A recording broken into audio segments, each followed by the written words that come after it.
this fall, and I knew it started in the summertime. Even before, I was looking forward to spring ball, but obviously we didn't have that. But during the summertime when we weren't doing summer workouts with Coach Russell, I just knew like I had to accomplish my goals somehow, and I knew it started then. So really, just personal accountability kind of rose a little bit during that time. Just running down my street and stuff like that, having a weight room in my house that helped me out and stay in shape really.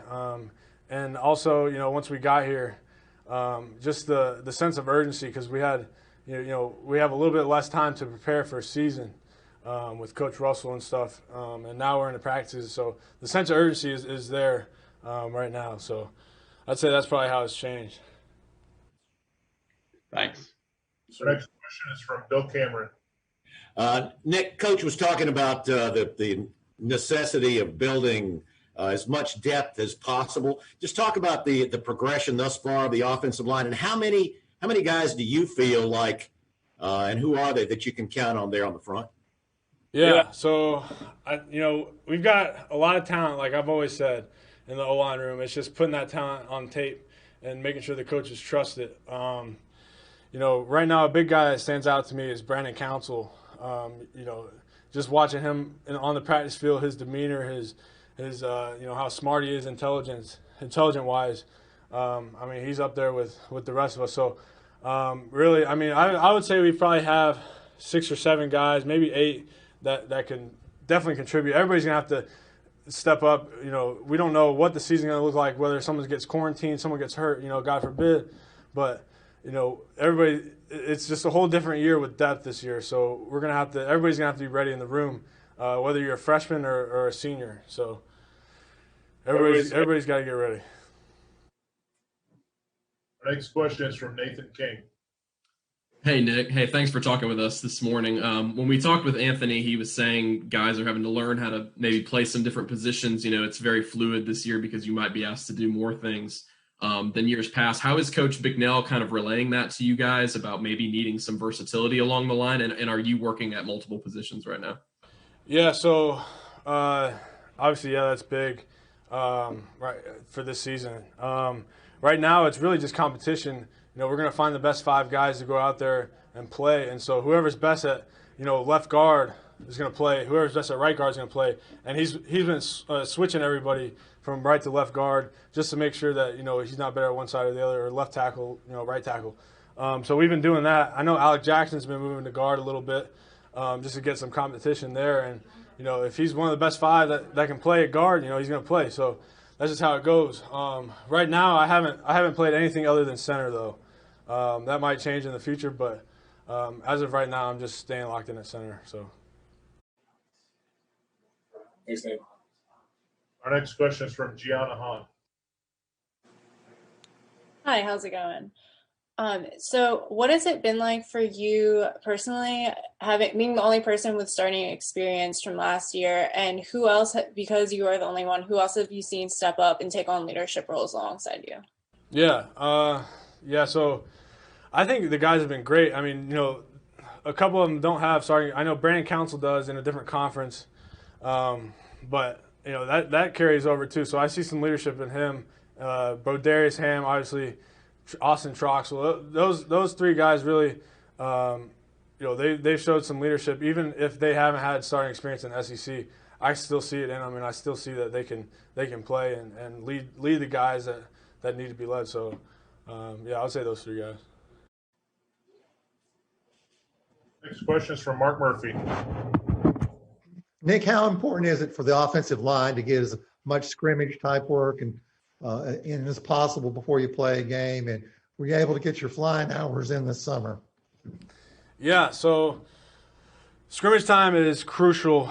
There's nothing like a full speed scrimmage. You just learn so much. The way defenses react is totally different than if we're doing inside run.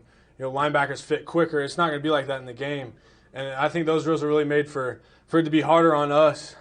So when it comes game time, it's easier. And so scrimmages, you can really kind of feel like the flow of the game and kind of see how safeties are rolling. Maybe linebackers are walked up outside. Something's coming outside. See the defense line like slant and stuff like that. And so you can see the bigger picture for everything. and I think that really helps us mentally and physically too. Flying side, yeah, I got to fly. I think it was June 1st.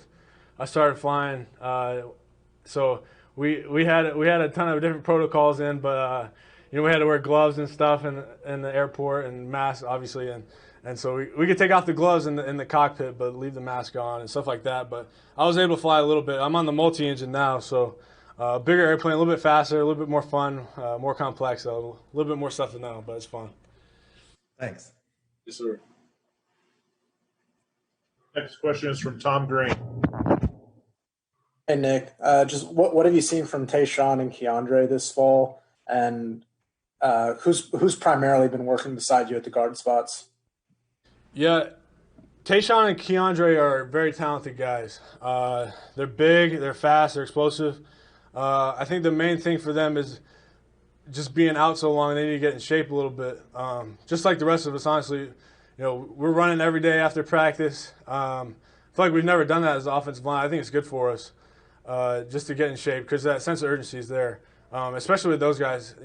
They're really good until they get tired. Once everybody gets tired, then like Coach always says, fatigue makes cowards out of everybody. So, just getting that threshold up a little bit will help them out.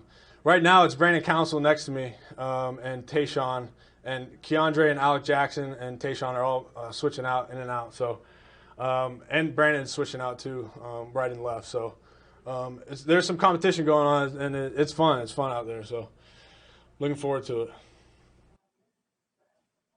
Next question is from Justin Ferguson. Hey, Nick, for those of us who haven't been able to see him, play yet, how would you describe kind of what Brennan Coffey brings to the table as an offensive lineman? He brings energy, man. That guy's awesome. Brennan Coffey is a funny guy. He's serious though when he needs to be, so that's the good thing. He's intense and he's strong as crap, man. Once he gets his hands on you and learns how to use his feet a little bit better and actually drive people, I mean, that dude's gonna be able to do some work in the SEC. So and put a little bit of weight on. But man, he's got a bright future, I think. So. Thank you. Yes, sir. Next question is from Jason Caldwell. Nick, you know about overcoming injuries. What's it mean to you guys to see Austin back out there, and what have you seen out of him in camp? Yeah, man, I love playing next to Austin. One of my best friends on the team, man. Just to see what he's gone through, I think it's 3 ACLs, and just to see him running out there again, it almost brings tears to my eyes, man, because I love that guy. He's doing awesome. He's just getting back into it. Obviously he didn't play last fall, but just getting his legs back under him.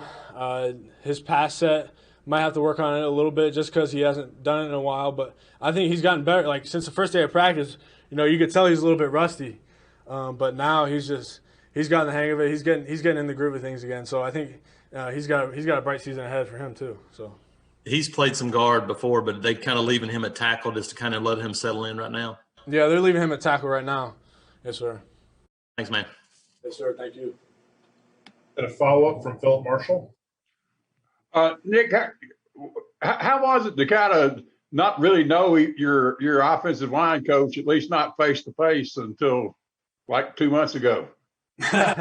Yeah, he was here in spring a little bit. We met before all the Corona stuff hit, before spring break. But no, it was cool. I mean, the summer meetings, you could obviously get more out of in-person meetings than Zoom, just because the video. I know my Wi-Fi was not good at my house, and it just kept crashing all the time. So, but yeah, in-person meetings are a lot better. So. It was a little bit tougher, but it worked out. We got enough done that we can carry over to when we were in person, so it was good. Just talk about him as a coach. How's he different? He's intense. In the meeting room, he's intense. There's very specific technique that you have to do. Get your hat in the right place. Move your feet, drive your knees, get your hands in the right place. It's more of an NFL type approach for coaching. I would say, with the technique and stuff, some of the stuff is just common sense stuff that I really didn't even think about before. But now, like I think about it, I'm like, wow, that makes a lot of sense. And I think it's going to really carry over to the practice field and the game field for us this fall. So I'm really looking forward to playing, with the stuff that he's coached us with. It's going to be fun. Thank you. Yes, sir. Next question is from Mark Murphy. Yeah, talk a little bit about who else is playing center with Caleb gone. Yeah, so Jalil Irving, he's my backup right now. Cam Bell, Avery Jernigan. I know Tate Johnson can play a little bit of center. Brendan Council, he's been, I was out for a little bit just with some stuff, and so he was at center while I was gone. And so he did a pretty good job. I was watching film on him. He could snap the ball. So I think that's crucial to have at least, this season, have at least 5 guys who can snap the ball. Maybe even a few starters like guard who can snap the ball, and maybe we can shift over to them and plug in another guard. You know what I mean? So we can't have too many guys who can snap the ball. So how are some of the backups doing? They're good. They're good. With this scrimmage coming up, we're going to evaluate more. Obviously, the coaches will. But I think we're on the right track, especially the young guys. I see Jeremiah Wright. That dude's tough. That dude can drive some people now, and he's good in pass pro. So I see, if he doesn't play this year, he's probably going to be backup this year. But that kid's going to be good in the future if he stays healthy and he stays humble and stuff and keeps working. So I'm really excited about him. And Jeremiah's playing guard? Yes, sir. Thanks. Yes, sir. Next question is from Joshua Talley.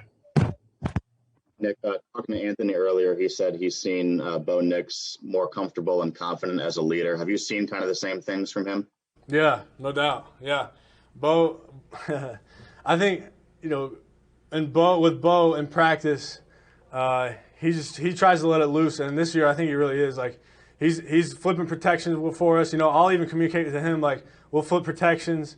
He'll communicate a lot more with us, just telling us, maybe where pressures are coming from and stuff. So he's more confident in telling us that because he can read defenses, I feel like, better than what he has in the past. And I think that's a tribute to his study habits on film and on the practice field. Next question is from Tom Green. Hey, Nick, I know we're still a few weeks away from the opener and about a month away from your first road game.